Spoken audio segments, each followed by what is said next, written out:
Using sequence, selection, and repetition is an absolute core principle of coding and programming, and Scratch makes it nice and easy to follow. So we'll deal with sequence first. So I'm going to build a really simple stack of code. When I click the green flag, I'm going to have Gobo, my sprite, he's going to move 10 steps.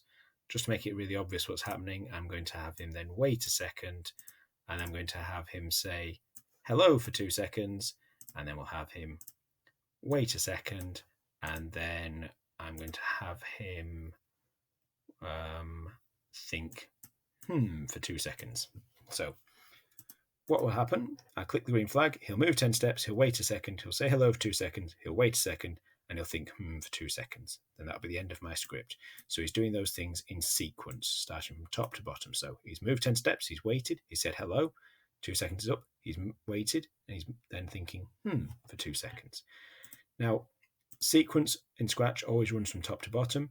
I can change around with it a little bit because I can adjust the order the blocks are in, and that is now the order they will happen in. So this time, when I click the green flag, he'll think for 2 seconds.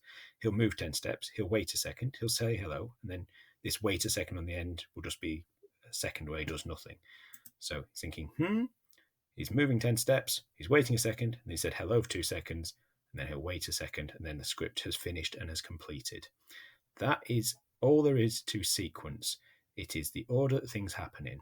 Just a couple of little blocks to be careful of. Sometimes blocks don't have a time limit on them, so they can start overrunning. This is most obvious with the sound blocks because you have 2 choices here where you can have play a sound until finished. So what will happen is if I put this one at the top, that sound would have to be finished before I move on to the next block. Or if I was to put the pop, just play sound pop, what would happen here is that sound would start to play, and the minute it starts playing, the program would move on to the next block in the script, so I could have the sound overplaying actions below it.